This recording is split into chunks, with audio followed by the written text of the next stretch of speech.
Hello and welcome back to April Vlogs. This is actually me in the past, a month in the past actually. It's the 27th of March, it's a Wednesday. I'm currently on annual leave for the day and I'm in the garden because I am going to be sorting it out. I wanted to share with you some improvements, massive improvements that I'm going to be making to, the whole garden really, but I'm starting with one of the most decrepit flower beds. And I figured if I filmed it today when I'm making some of those changes, then when I release my vlog tomorrow, you'll be able to see how it's doing a month later. So I'm going to be starting with sorting out some compost. We've got 2 compost bins in our garden, one of which is still very much in the process of breaking down. It's where we put most of the chicken waste, poop and bedding and so on. And the other one's a more established one, which has got some really good compost, but we've not always been the best composters. So I'm going to get the compost that's ready, but I'm going to sieve it to get rid of anything that's not completely broken down. And I've got 3 big new gorilla buckets that I'm going to put that in because I'm going to use it to dig into the flower bed I'm going to be working on. And I've got a load of plants that I bought from the garden centre or that my mum's given me. And my idea is that I really want to make a sustainable flower bed for insects and wildlife and bees. I get more excited about that kind of thing than I do about growing vegetables. So, and because I don't enjoy gardening, I tend to avoid it. So I figured if I pick something that means something to me, then that might help me get out here more. I also want to create quite a lot of ground cover so it becomes a little bit more low maintenance. And also we've got a real problem, excuse me, whilst the planes fly overhead. That was quite a low one. I think it's probably on its way to City Airport. What was I saying? Yeah, so I want to, we've got a problem with cats coming into our garden and pooping. I don't think it's next door's cat. I think it's we've seen about 3 other cats coming in through the bottom. So I also have got some netting to try and fence it all off whilst my plants are establishing. But my plan is to have a lot more ground cover so they don't have anywhere to go. Yeah, that's my plan anyway. So I'm going to get started with compost first and foremost. And I have no idea what I'm doing.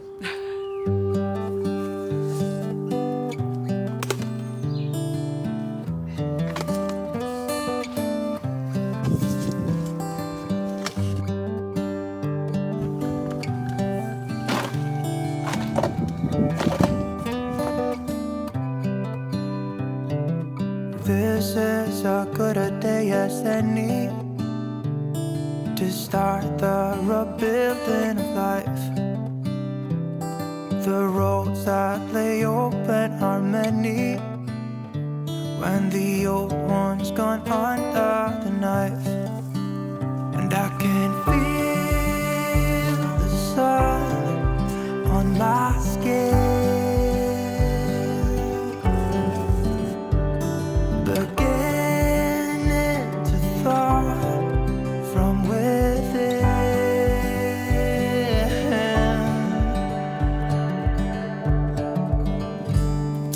Today and not tomorrow, there's no time to borrow. Right, I have been out there for about 2 hours. I think I've been out there over 2 hours. It feels like I've been out there for about 10 minutes. It's amazing how quickly actually the time goes once you get into it, isn't it?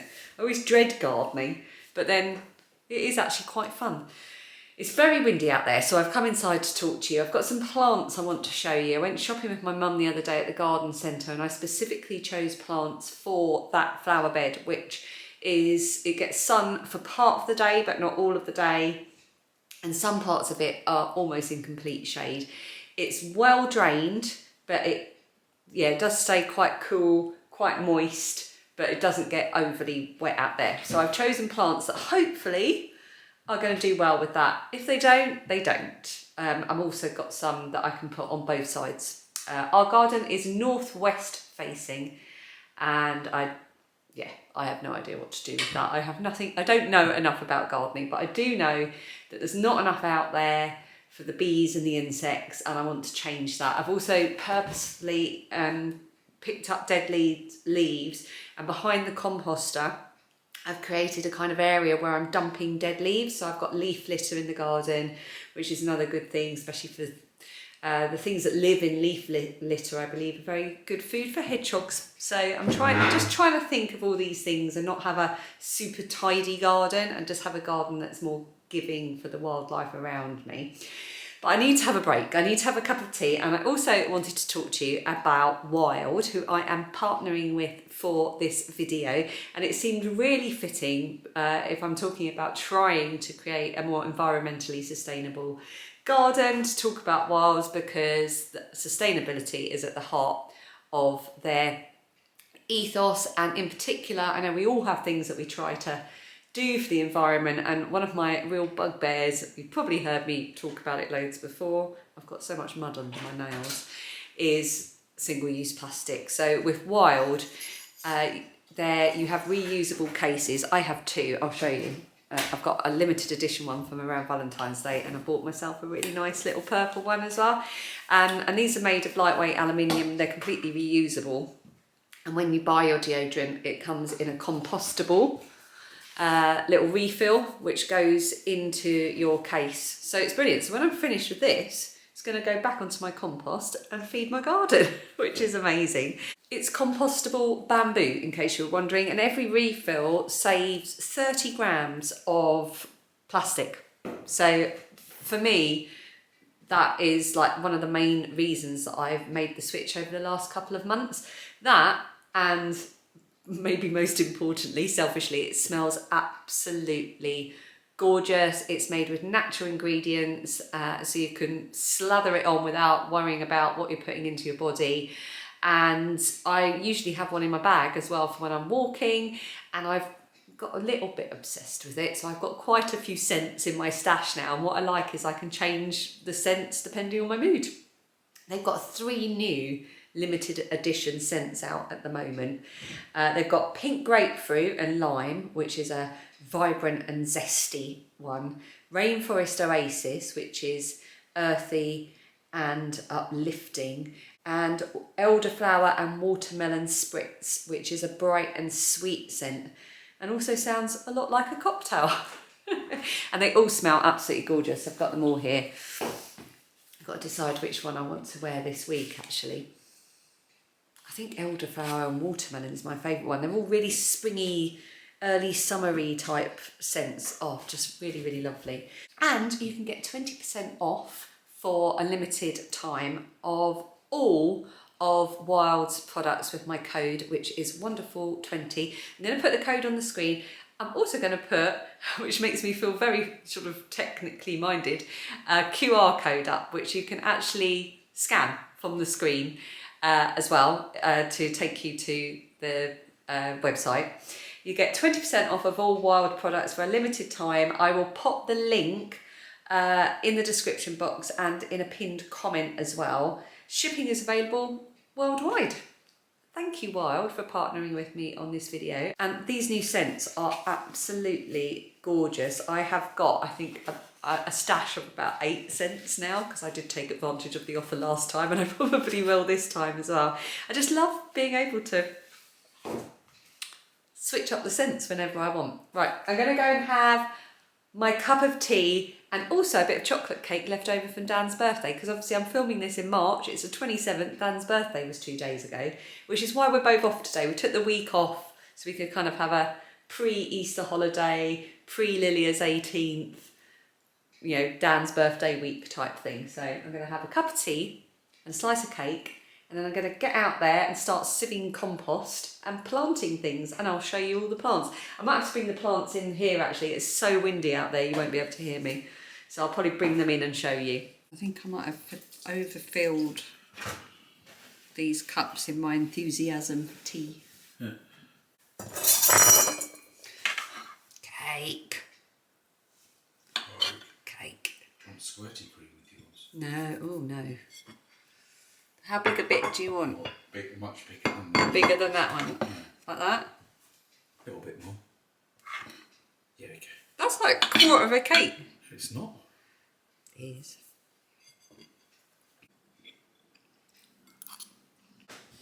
Does anyone else not really like chocolate cake that much? I much prefer a lemon drizzle. But it was Dan's request for his birthday. First up, we have got some black peppermint. Now, I know what you're all thinking. Peppermint or mint generally is going to go absolute bananas and take over, and that's fine. I want it to. I'm looking for a low maintenance, ground covered, slightly messy garden, and I love the smell of mint. This particular one is gorgeous because it's got a really dark purpley hue to the leaves. I'm going to pop it right in the ground, but if it goes completely mad, I'll dig it up and move it to a pot. It says, rich moist soil in a sunny site, ideal for tubs and pots. So I'm going to put it at the sunnier end of the flower bed, and as it grows, I will probably split it out a bit and put some in pots and put some on the other side of the garden as well. How pretty is that? Oh, it smells gorgeous.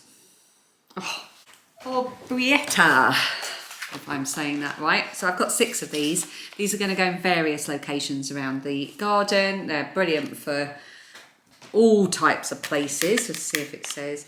It's an alpine, low growing, suitable for growing in the front of garden borders, containers, tubs, gravel areas, troughs, walls, and so on. So I think this is going to do quite well. I'm going to experiment with these. I may even get some more. They were £12 for 6, but I think I might pick up some more just to see how I got on with them in various parts of the garden, because bees love these and I absolutely love them. I just can't get enough of the bright, vibrant purple and the purpley pinks. So the more of these, the better. So this is a really pretty one. So I've got the door open and now we've got a helicopter going over. No, it's a plane. So this is Erigeron carvinskianus. Let me show you. That's what it is if you want to Google it. It is a woody-based carpeting perennial. All of these are perennial, by the way. With grey-green leaves, pretty yellow-scented flowers with white petals fading through pink to purple all through summer. It will gently self-seed, and it's a delightful cottage garden plant, which delightful cottage garden plant that self-seeds and is low maintenance. That is me as a gardener in a nutshell. So that's going in. Can you see what this is? It's thyme. Well, actually, it's lemon variegated thyme, so it smells of thyme, but it also smells of lemon, which is just delightful. So it's perennial, evergreen, has pink flowers, a lemon scent, and it prefers a light, well-drained soil in a sunny position, ideal for tubs and pots. I might put this on the other side of the garden. I'm not sure yet. And then maybe divide it as it gets established, or maybe just get another one to put on both sides of the garden and see how it does. Because the other side of the garden is really nice and sunny, and I think it will do better there. And obviously we can eat it, and it's going to smell gorgeous and look lovely. Next up, we've got some wildflowers. Now, I really love these. I chose 3. Now we've got, like, it sounds like we're living in the middle of a city or something. We've got planes, and now we've got police cars. They'll be going past on the motorway. Okay, so 3 wildflowers. They're all perennial. They are all, as far as I know, native to the UK. And the really cute thing about these is the garden centre where I bought them from, it's got a little information tag on each of them, and it tells you some of their more traditional uses and their folklore. So this one is a small scabious. Pretty native perennial, widely distributed throughout Britain, although it's less common in the West Country and East Anglia. It favours a dry soil and is often found on slopes, cliffs and outcrops of rock. Hugely attractive to bees and butterflies. It's often included in cottage garden plantings where its informal habit and its pretty lilac blue flowers strike an appealing note. The seeds provide a valuable food source for several species of birds. Herbalists and apothecaries would press the plant and use the juice as remedy for skin complaints, some going so far as to believe it could provide a cure for dandruff and freckles. Not that I would want to cure my freckles.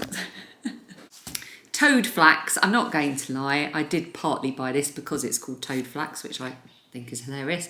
Reminiscent of snapdragons, the graceful pale yellow flowers of this charming erect perennial are a delight from July to October. That's another plus, it flowers for a long time. The mouths of the flowers remain closed until a bee forces them open in search of nectar, and only larger bees have the strength to achieve this, making toadflax an invaluable resource for them. In Greek mythology, toadflax was regarded as being a herb of Pluto, the god of the underworld. In European folk traditions, it was thought to offer protection against witchcraft, whilst a Scottish superstition maintained that walking around toadflax 3 times would break the most powerful spell. And it says it does well in partial shade, so that's good as well. And then finally, I have got sea pink, which is a really pretty, sort of grassy looking wildflower. And it says, also known as thrift. This hardy little perennial wildflower is particularly common on coastlines. Tufted and low-growing, it carries its dense spherical flower heads on slender, leafless stems. Noted for attracting beneficial garden insects, it is visited by bees, butterflies and beetles, making it an excellent choice for a wildlife planting scheme. It will also grow well in a patio container. While they are rarely used medicinally, the dried flowers are believed to have certain antibiotic properties. The first minting of the English threepenny bit, introduced in 1937, featured a sea thrift in the design. Grows best in well-drained soil, full or partial sun. Full sun or partial shade, sorry. So I've got those 3. Right, I've got one more to show you. 2 more actually, I forgot my mum gave me one. So this is Hesperus. Hesperus, it's a white one. That's what it all looked like. It is... It grows well in part shade, well-drained soil, flowers from May to July, hardy, reliable and will flower year after year with clusters of beautifully fragrant silvery white flowers over rosettes of green foliage. Perfect. And then my mum gave me some hardy hyacinths. Plant in full sun or partial shade, and they can be outside now. So the only thing I would say though about these, because it's part of the lily family, isn't it, is they're toxic to cats. We don't have a cat. Hang on. We don't have a cat, but I don't want to put the cat that visits us at risk. So maybe this might have to be a high up one where she doesn't go on a shelf on the wall. Maybe. I don't know. I'll have a little think about that. It may get returned to my mum if I feel like I don't want to put any animal at risk or anything. This is over 40 years old and it was my dad's. Still going strong. Excuses were 2 for a penny, but they've all gone out the window of this car. And when I feel the wind on my face, all that ever was is a race.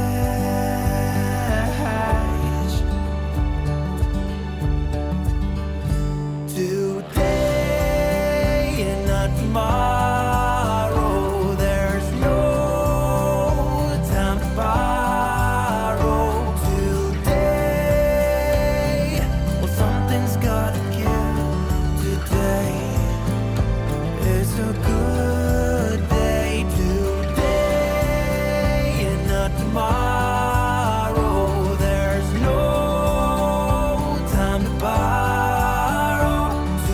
Today, well, something's gotta give. Today. Oh dear. I am very muddy and very tired. It's now 1 o'clock, so I've been out in the garden for 4.5 hours. I thought I was going to do it for about an hour. I've got a lot done. There's still a lot to do, as you will have seen. But I'm really pleased with what I have done. I think the problem I have with gardening is it's all... like, is it going to work? You know, you'll see tomorrow in the vlog how that whole area is now looking. I'm sure I'll probably add more to it as well. As the weeks go on into spring, I definitely need some more plants. It's a lot of bigger area than I thought it was going to be, and I need a bit of height at the back as well. But it's now raining and really, really windy. So I feel it's really nice because I now feel cosy and I'm indoors, and I'm going to have some lunch, which is well earned. I'm just going to have one of my random soups that I make. This says ham and veg soup, which means it's probably leftover roast veg and ham from when we've had a slow cooked ham roast dinner. I always do a bit extra. And then with the leftover stock and stuff like that, I make soup.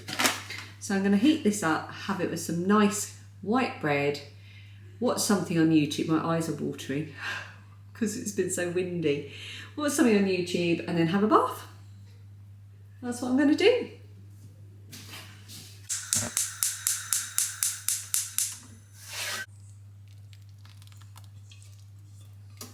Oh, slightly fluffy post-bath, post-hairdryer hair, but I'm all clean now and de-mudded.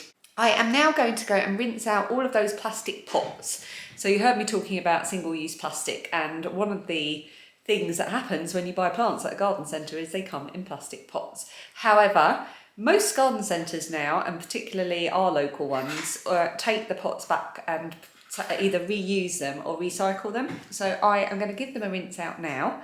Ooh, sun's coming out. And take them up to the garden centre. And I think that's enough of me from the past. So I'm going to say goodbye now and hand you back to me tomorrow. Well, you'll see me in the next vlog, which will be tomorrow, but we'll be back in the present, back in April, and I'll be able to give you a bit of an update on how everything is going a month on. So thanks so much for watching, and I will see you again in April. This is past Dan. Hello, future people. Bye. Bye.